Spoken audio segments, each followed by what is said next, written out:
Đêm đen, quán bar underground ở Little Sài Gòn, ánh đèn sân khấu xanh đỏ nhấp nháy. Tiếng guitar điện gào thét, nhịp trống dồn dập. Minh, 18 tuổi, Việt kiều thế hệ 2, tóc rối, áo hoodie đẫm mồ hôi, đứng trên sân khấu. Anh không hát, anh hát vào micro, ánh mắt rực cháy. Minh hét: "Đây là tôi, không phải bác sĩ, không phải kỹ sư, tôi là tiếng nói của Little Sài Gòn." Tiếng vỗ tay, hò reo bùng nổ. Phòng khách tối om, tĩnh lặng, chỉ có ánh đèn vàng hắt hiu từ bàn thờ. Ông Hải, cha Minh, đập mạnh bàn, chiếc ly thủy tinh vỡ tan. Bà Lan, mẹ Minh, khóc nức nở. Ông Hải chửi: "Mày bỏ nhà đi hát hả? Tao không có đứa con bất hiếu như mày." Cắt cảnh về sân khấu. Minh đặt micro xuống, ánh mắt rực cháy, không có sợ hãi. Minh: "Tôi không sống để làm vui lòng ai." Âm thanh.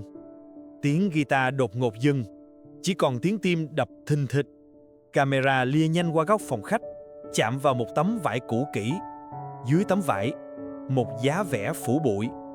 Bí mật, cha Minh từng là họa sĩ, đã chôn vùi giấc mơ đã được lập trình đó.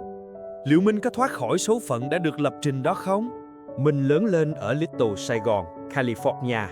Mùi phở, mùi sơn móng tay và áp lực thành công là không khí anh hít thở mỗi ngày. Cha mẹ anh, ông Hải làm neo và bà Lan làm neo, đã đánh đổi cả thanh xuân để con cái ổn định. Ông Hải gầm gừ: "Học nghệ thuật, mày muốn chết đói, muốn mất tất cả như chú mày ở Việt Nam hả? Lựa chọn là bác sĩ, kỹ sư hoặc IT." Hình ảnh căn gara tối tăm. Đây là nơi Minh sống. Anh không chỉ sáng tác nhạc rap, anh vẽ graffiti trên tường gara, kể câu chuyện Việt kiều. Một bên là lá cờ Mỹ, một bên là nón lá, ở giữa là một lưới sắt kẹt cứng. Dưới gầm giường, anh giấu laptop đầy bản demo. Minh được học bổng UC Berkeley, ngành Computer Science. Gia đình mở tiệc, nhưng anh đã bí mật nộp đơn vào Berklee College of Music. Ông Hải tìm thấy một cuốn sổ phác thảo cũ của Minh mà Minh đã tình cờ thấy và lấy cảm hứng vẽ graffiti. Ngay sau đó, ông phát hiện đơn nhập học Berkeley trong laptop. Ông Hải, tay run rẩy, nắm chặt cuốn sổ. "Mày không học IT, vậy đừng gọi tao là ba. Mày tưởng đam mê dễ dàng sao? Tao chôn nó đi rồi." Minh gào lên: "Con không muốn sống như robot, chỉ vì ba má muốn khoe với cộng đồng. Cuốn sổ của ba, nó nói lên tất cả." Bà Lan ôm mặt khóc, nước mắt làm nhòe đi mùi nước hoa. "Má làm 12 tiếng một ngày, mùi keo, sơn ám vào xương thịt má để nuôi mày. Giờ mày phản bội hy sinh đó sao?" Minh ngột ngạt.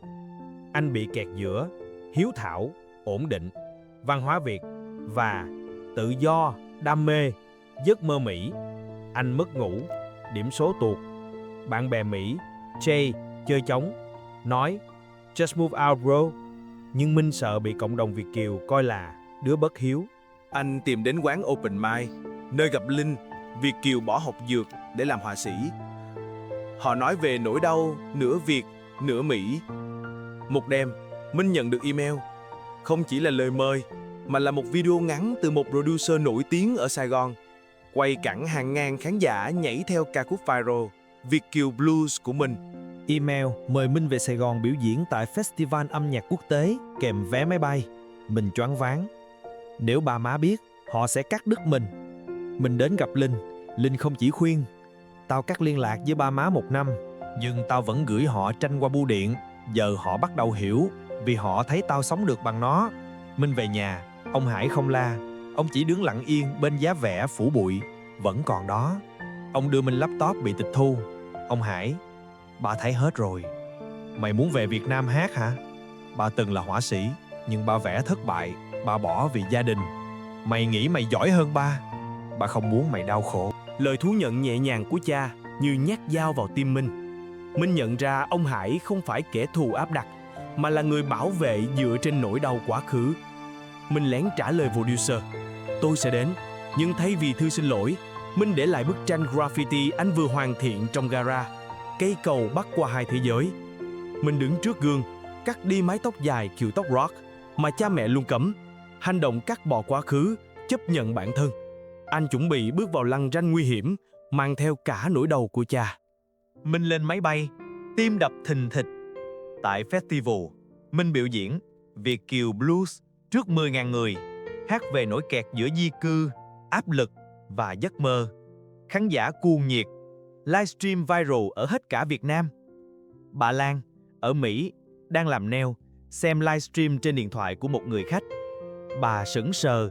Đột nhiên, Minh hát đến đoạn điệp khúc và bà Lan vô thức hát theo bằng giọng rất cao, rất trong, khiến khách hàng quay lại nhìn. Bà gọi Minh, khóc. Bà Lan, khóc nức.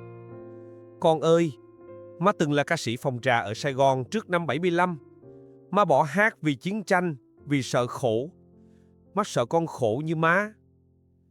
Minh sững sờ. Mẹ không chỉ là người làm nail, mà từng là ca sĩ. Ngay sau đó, ông Hải gọi video call.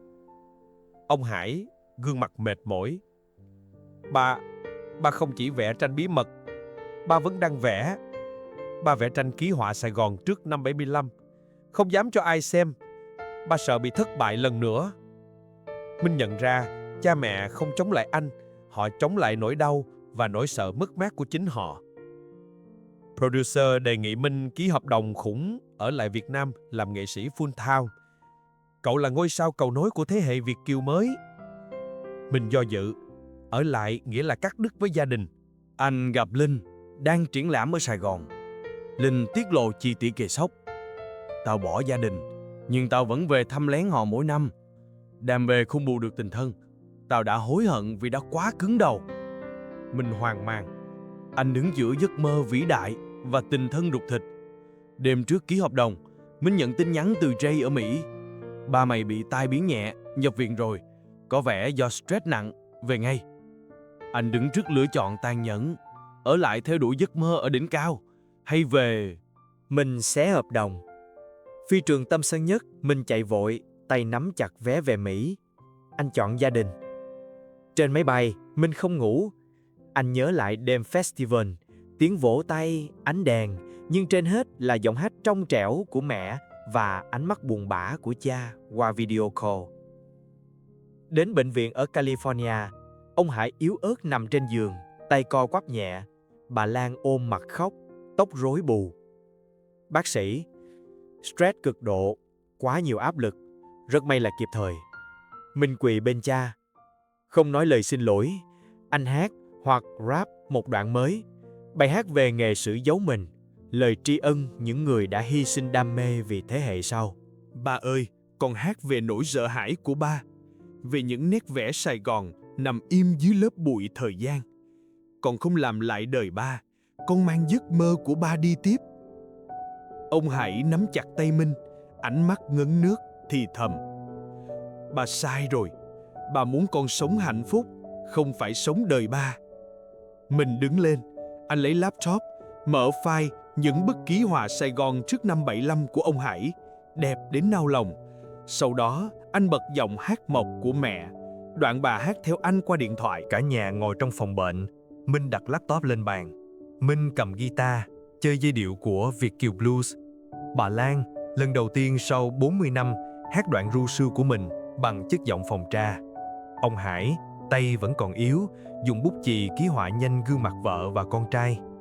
Mình tuyên bố anh sẽ học IT part-time và ra album kết hợp tranh của cha và giọng hát của mẹ. Cao trào không phải là chiến thắng sân khấu, mà là khoảnh khắc gia đình tìm lại được nhau qua nghệ thuật. Mình nói, Minh, con sẽ kể câu chuyện Việt kiều cho cả thế giới nghe, bằng tranh của ba, bằng giọng hát của má. Minh trở lại California, không còn giấu guitar.